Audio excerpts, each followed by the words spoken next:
वचन के साधनों की चर्चा चल रही है साधुजनों। अभिमानी शब्द कभी नहीं बोलना, कठोर शब्द कभी नहीं बोलना, कटु शब्द कभी नहीं बोलना, क्रोधी शब्द कभी नहीं। वाणी पर पूरा अंकुश होना चाहिए साधुजनों। साधना का एक महान अंग है ये, जप के माध्यम से हम वाणी को सुधारते हैं। जप इसीलिए करते हैं कि हमारी जीवा को जो गंदी गंदी गलत आदतें पड़ी हुई हैं, इसका स्वभाव बदले, इसकी आदतें बदले। निंदा न करे, चुगली न करे, अभिमानी ईर्ष्यालु शब्द न बोले, दूसरों के घर जलाने का काम न करे, फूट फैलाने वाले शब्द न बोले। बड़ी प्रवीण है ये सब कुछ करने में, करती है।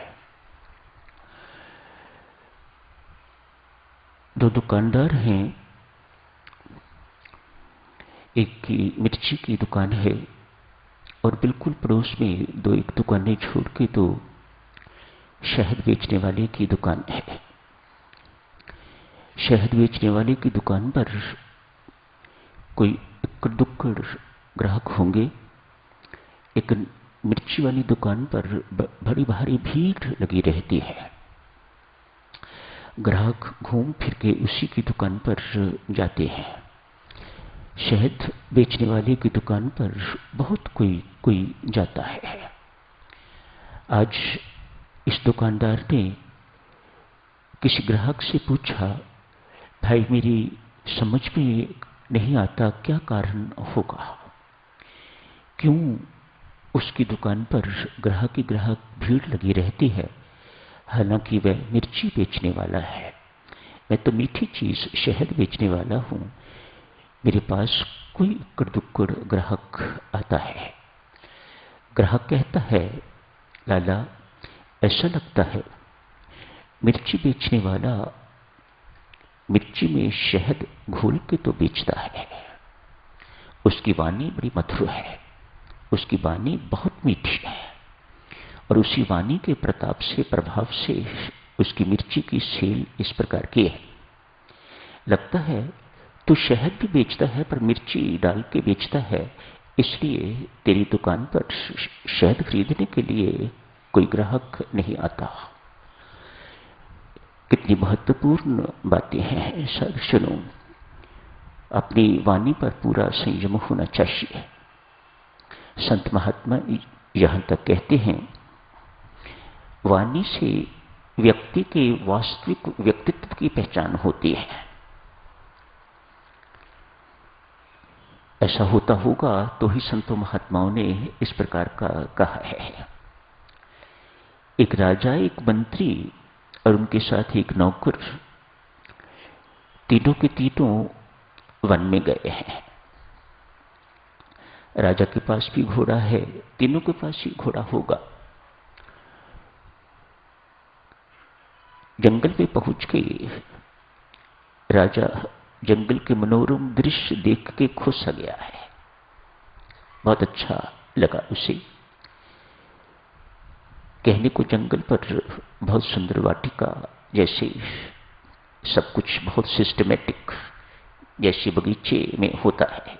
जंगल तो जंगल ही होता है, जंगली जंगल जंगली, लेकिन बगीचा तो जंगली नहीं होता। बगीचा तो बहुत सिस्टमेटिक होता है। कहीं कहीं लाइट लगी हुई होती है, एक ही तरह के पेड़ होते हैं, एक ही तरह के फूल होते हैं, बड़े कतारों में होते हैं, इत्यादि इत्यादि। ऐसा ही वह जंगल था। राजा उसे देख के तो खुश से गए हैं। दूर एक सुंदर हिरण पर नजर पड़ी। राजा उसे पकड़ने के लिए दौड़ पड़े। घोड़े पर थे, खूब तेज घोड़ा दौड़ाया, लेकिन हिरण भी कोई कम दौड़ने वाला नहीं था। उसकी स्पीड भी बहुत अच्छी थी। दूर राजा को कहीं ले गया। हिरण पकड़ा भी नहीं गया, लेकिन राजा दूर चला गया है। इधर मंत्री एवं नौकर दोनों इंतजार कर रहे हैं राजा साहब की। जब लौटने में देरी लगी तो मंत्री महोदय ने कहा, नौकर से, जाओ राजा साहब को ढूंढो। निकल पड़ा है। दूर जाके एक कुटिया आती है, कुटिया देखता है, उसके बाहर एक दृष्टिहीन महात्मा बैठे हुए हैं। ये नौकर जाके उन्हें कहता है, अरे ओ बंदे, इधर से कोई घोड़े वाला निकल के तो नहीं गया? क्या तूने देखा है इधर से किसी को? प्रश्न ही कैसा था। एक नेत्रहीन व्यक्ति, एक दृष्टिहीन व्यक्ति क्या देखेगा? प्रश्न गलत है उसका। कहा, मुझे पता नहीं, मुझे माफ करें, मुझे पता नहीं। नौकर को भी लौटने में देरी हो गई तो मंत्री खुद निकल पड़े हैं ढूंढने के लिए। अब नौकर को भी ढूंढना है और राजा साहब को भी ढूंढना है। मंत्री साहब भी उसी कुटिया के सामने पहुंचे हैं। उनसे कहते हैं, ओ साधु, क्या इधर से कोई व्यक्ति निकले हैं? हाथ जोड़ के कहता है, मंत्री महोदय, आपका नौकर आया था, इसके अलावा मुझे और कोई पता नहीं। थोड़ी देर के बाद उसी कुटिया के आगे राजा स्वयं आए हैं। आके हाथ जोड़ के कहते हैं, साधु बाबा, चरणों में प्रणाम स्वीकार करें। कोई मुझे खोजते खोजते कोई व्यक्ति इधर से निकले तो नहीं? हाँ राजा साहब, सबसे पहले आपका नौकर आया था, उसके बाद फिर आपके मंत्री महोदय आए थे, अब आप स्वयं पधारे हैं। तीनों इकट्ठे हुए हैं। मन में गहरी सोच, एक दृष्टिहीन व्यक्ति को कैसे पता लग गया कि एक राजा है, एक मंत्री और एक नौकर? चलो उन्हीं से जाके पूछते हैं। तीनों मिलके उस दृष्टिहीन महात्मा के पास पहुंचे हैं। जाके बैठ गए। राजा साहब ने पूछा, महात्मन, आपको दिखाई तो देता नहीं, लेकिन कैसे पता लग गया कि हम में से एक राजा है, एक मंत्री और एक नौकर?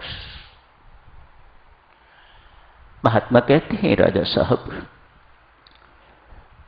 व्यक्ति का व्यक्तित्व जानने के लिए दृष्टि की आवश्यकता नहीं, वाणी पर्याप्त है।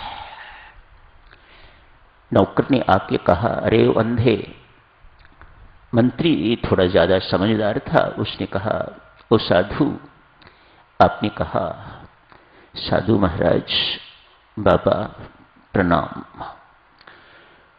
व्यक्ति का वजन तोलने के लिए दृष्टि की आवश्यकता नहीं, उसकी वाणी पर्याप्त है उसका वजन बताने के लिए।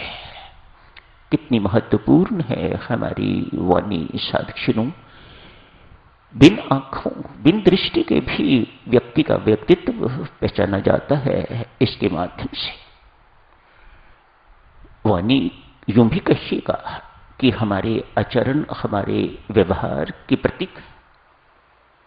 हमारा स्वभाव किस प्रकार का है, आप कितनी देर तक उसे छुपा के रखोगे, कितनी देर तक उसे बदल के रखोगे, एक ना एक दिन असलियत प्रकट होके रहती है।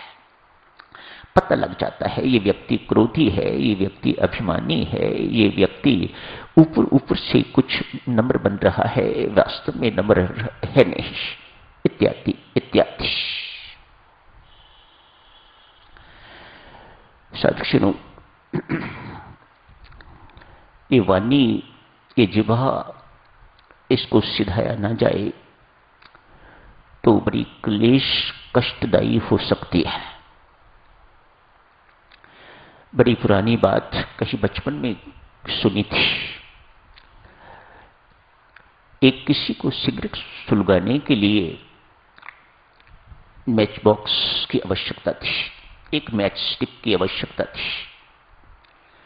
अतएव सिगरेट पीने वाले को इधर पूछते हैं, इधर पूछते हैं, इधर पूछते हैं, आपके पास मैच बॉक्स है जी? या किसी का सुलगता हुआ सिगरेट हो तो उसी को कहते हैं कि आप सिगरेट दे दीजिएगा थोड़ा, मैं भी अपना सिगरेट सुलगा लूं। एक व्यक्ति के पास ये सिगरेट लेके गए, कहने लगे आपके पास मैच बॉक्स हो तो मुझे एक मैच स्टिक चाहिए सिगरेट सुलगाने के लिए। उन्होंने कहा मेरे पास तो नहीं है। वो सामने एक व्यक्ति खड़ा है, उसके पास है, आप उसके पास जाओ, उससे मैच बॉक्स ले लो। वो व्यक्ति उनके पास चला गया है, जाके कहता है, कुछ नहीं पूछा कि आपके पास है कि नहीं, क्योंकि उसने कहा कि इसके पास है। अतएव कहा मेहरबानी करके मुझे मैच बॉक्स दे दीजिएगा, बेचारे को सिगरेट पिए बिना मुश्किल भी पड़ रही होगी। अतएव रिक्वेस्ट कर रहा है कि मुझे मैच बॉक्स दे दीजिएगा। इसने भी कहा मेरे पास मैच बॉक्स नहीं है। पुनः उसके पास गया, आप कहते थे उसके पास मैच बॉक्स है और वो कहता है कि मेरे पास नहीं, झूठ बोलता है। ये व्यक्ति कहता है झूठ बोलता है, फिर जाओ उसके पास। इस सिगरेट पीने वाला व्यक्ति फिर चला गया है। इस प्रकार से 2, 3, 4 चक्कर लगे। आखिर उस व्यक्ति ने, जिसके पास ये बार बार जा रहा था, उसने पूछा तुम्हें कौन भेज रहा है मेरे पास बार बार? तो उसने इशारा किया कि वह व्यक्ति। चलो पूछते हैं उसके साथ। उसको जाके डांटा, मेरे पास मैच बॉक्स है नहीं तो बार बार क्यों से मेरे पास भेज रहा है?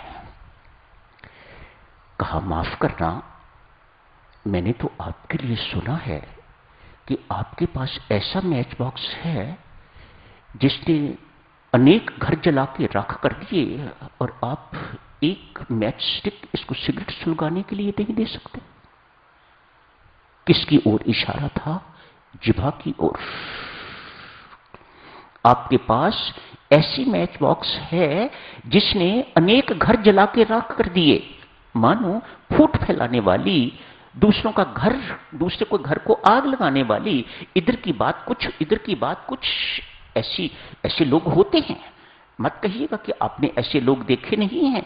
हम सब ने, हमारे सबके जीवन में कोई ना कोई व्यक्ति इस प्रकार का देखने सुनने को मिल जाता है, जिसका काम यही है दूसरों के घरों को, दूसरों के परिवारों को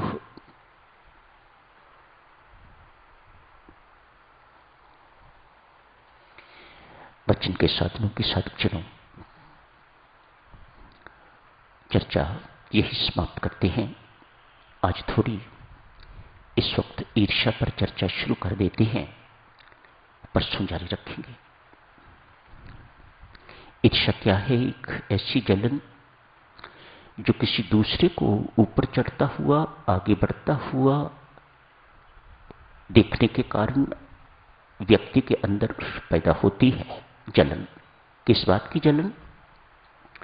इसलिए भी कि वो आगे बढ़ रहा है और मैं उस जैसा बन नहीं सकता, ये भारी जलन, निराशा की जलन।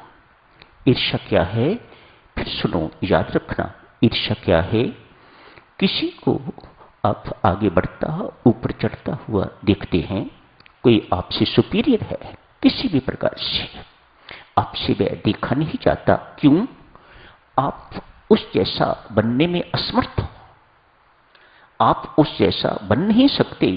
तो ये निराशा की आग जो अंदर जलती है उसे ईर्ष्या कहा जाता है, मत्सर कहा जाता है। देवियों सज्जनों, कोई कहे कि मेरे अंदर ईर्ष्या नहीं है, ये बिल्कुल ऐसी ही बात होगी जैसे कोई कहे कि मैं निरभिमानी हूं, मेरे अंदर अभिमान लेश मात्र भी नहीं है। मानो दोनों बातें झूठ हैं, दोनों बातें नहीं हो सकती। ईर्ष्या भी किसी न किसी मात्रा में हर एक के अंदर हुआ करती है और अभिमान तो होता ही होता है, इसमें कोई शक नहीं है। मत्सर इसे कहते हैं। मत्सर साधक, कोई योगी है, कोई रोगी है, कोई योगी है, गृहस्थ है, सन्यासी है, कोई सिद्ध है, किसी को स्पेयर नहीं करता। मत्सर ऐसा दुर्गुण, ईर्ष्या ऐसा दुर्गुण है, बचपन से शुरू हो जाता है। बड़ा बच्चा, छोटा बच्चा पैदा होते ही अंगूठा चूसना शुरू कर देता है, सुसु करना शुरू कर देता है, बेड वेटिंग शुरू कर देता है, रूठना शुरू कर देता है, थाली फेंकना शुरू कर देता है, बात बात पर रूठेगा, मानो वह ये चाह रहा है कि छोटे या छोटी को अटेंशन ना देके तो अटेंशन मेरी ओर मुड़नी चाहिए। उसे खाने को ना मिले, घर में फसाद खड़ा कर देता है, रोना शुरू कर देगा बिना वजह। ये सब ईर्ष्या के चिन्ह हैं, ये बचपन से ही शुरू हो जाते हैं और बड़े होने तक तो खूब बढ़ जाते हैं। ये आज साधकजनों शुरुआत करते हैं एक बहुत बड़े सिद्ध के चर्चा से। चांगदेव इतने बड़े सिद्ध हुए हैं देवियों सज्जनों, 1400 वर्ष की उनकी आयु। कहते हैं 14 बार मृत्यु को वापस लौटा दिया। इतने सिद्धियों के मालिक चांगदेव मिलते हैं साधना में। जिनका लक्ष्य सिद्धियां प्राप्त करना है उनको सिद्धियां मिलती हैं।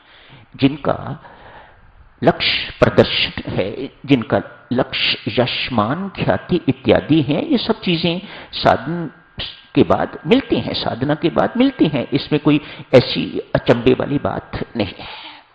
चांगदेव ऐसे ही सिद्ध हैं। 1400 वर्ष की उनकी आयु है। उन दिनों की बात है जिन दिनों संत ज्ञानेश्वर भी हुए हैं।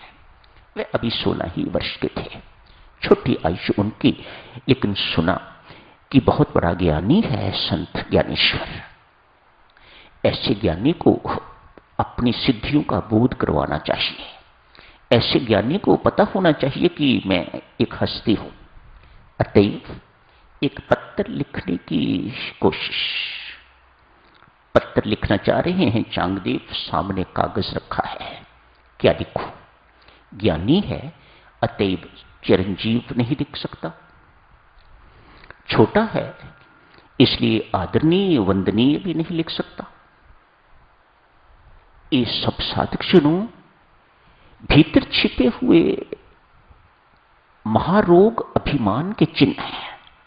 भीतर छिपा हुआ है लेकिन महारोग कोई छोटा मोटा नहीं है, ये कोई छोटी मोटी मात्रा में नहीं है, बड़ा भारी रोग है।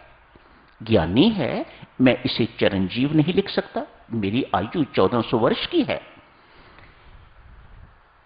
मेरे से छोटा है, अतएव मैं उसे पूज्य वंदनीय आदरणीय भी नहीं लिख सकता। कोरा कागज संत के पास अपने किसी शिष्य के हाथ भेज दिया। चांगदेव ने कोरा कागज देखा। कहते हैं मुक्ताबाई ने, उनकी शिष्य थी मुक्ताबाई, उन्होंने कागज ये दिखाया। ऐसे ऐसे एक सिद्ध का कागज आया है, पत्र आया है। पत्र देख के ऐसे ऐसे करके कहा, उन्हें मेरी तरफ से संदेश भेज दो। हो तो 1400 वर्ष के, लेकिन हो कोरे के कोरे। आयु तो तुम्हारी है 1400 वर्ष, लेकिन हो कोरे के कोरे। आगे की चर्चा साधकजनों सोमवार को कर लेंगे। अभी यही समाप्त करने की इजाजत दीजिएगा। धन्यवाद।